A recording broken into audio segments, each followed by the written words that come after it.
There is one silent, hidden misunderstanding that weakens emotional distance faster than any arguments, distance, or long ministry schedules.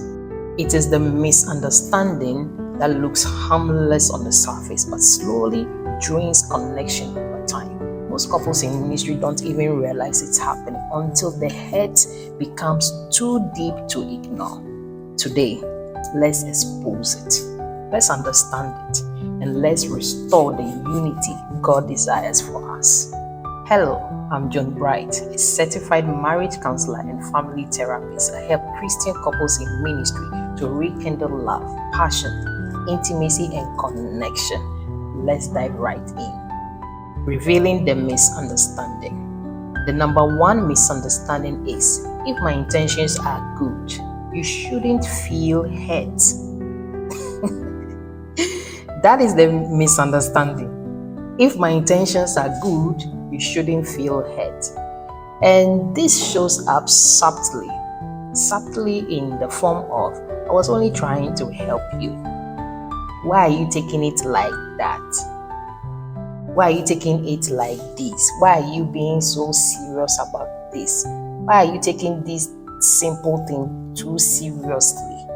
I didn't mean it like that. That's not what I meant. Do you think I'm your enemy? You see, most couples in ministry fall into this trap frequently because we lead people, we support people, we help people, we pour out love every day. So we easily assume that our spouse should automatically understand our heart. But hear me.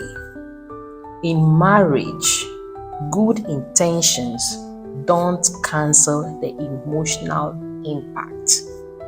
I repeat, good intentions in marriage do not cancel out the emotional impact. Your heart may be pure, but your spouse's heart may still be wounded. And both can be true at the same time.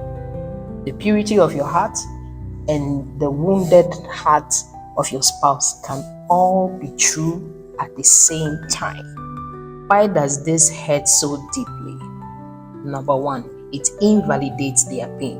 When we focus on explaining or defending our intentions, we inadvertently minimize our spouse's emotions. It sounds like your feelings shouldn't exist because I didn't mean to hurt you. But you see, emotions don't respond to explanations. They respond to understanding. 2, it shifts the focus from healing. Instead of focusing on the injury, the conversation now becomes a debate about the motive. At that moment, the priority is no longer connection, but about who is right. And it shouldn't be like that.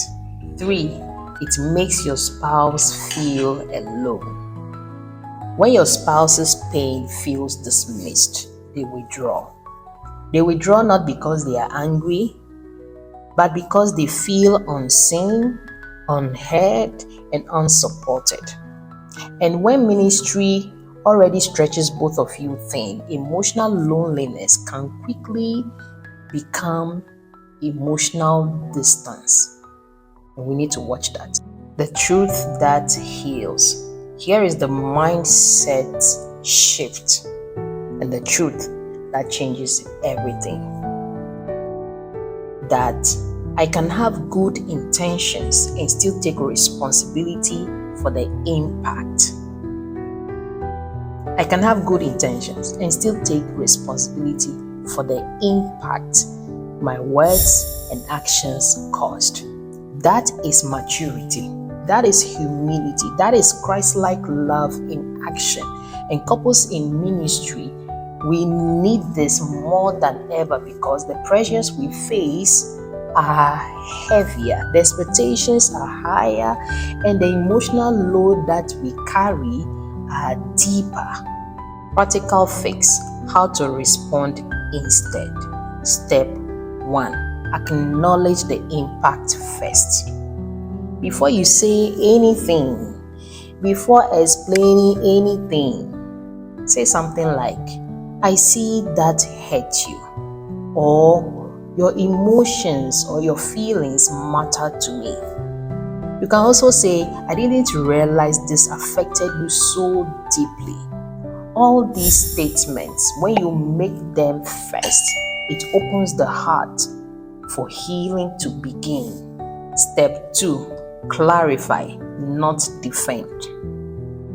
You can share your intention without invalidating their feelings.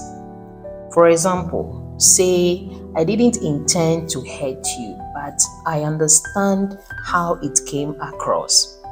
Let's talk about it. This blends truth with tenderness. Step 3, offer a heartfelt, responsible apology. Once you've acknowledged their pain and clarified your intention, the next step is to offer a sincere apology. Not, well, I didn't mean it, so I don't know why you are hurt. Or, I'm sorry now. What else do you want me to do? Hey, please just stop it. Just stop it. All right? You're supposed to say something like, I'm deeply sorry for how my words and actions hurt you. That was not my intention, but I take full responsibility for how it affected you. You matter to me. That's beautiful. You see, a real apology softens the heart. It restores safety and it begins to rebuild trust, especially in ministry homes where the emotional load is already heavy. We have to be very careful. We need to be very careful and stop taking each other for granted. If you are struggling with apologies or you need guidance on the right words to say, my book, The Apology Toolkit, will help you. It contains step-by-step guidance on how to come about creating genuine apologies. And in there, I've actually put 53 apology scripts. 53 apology scripts covering just about any situation you can think of. And there is a repair map to guide you on how to rebuild trust and foster intimacy after you've rendered the apology. Because you see, healing is a process, and the healing takes time depending on how deep the hurt was. So do get it. All links are in the description. You can also visit my website, joanbright.com, to get it. Step 4, ask the key partnership question. After the apology has created emotional safety, the next step is moving forward together. Moving forward together. And scripture gives us a beautiful foundation for this.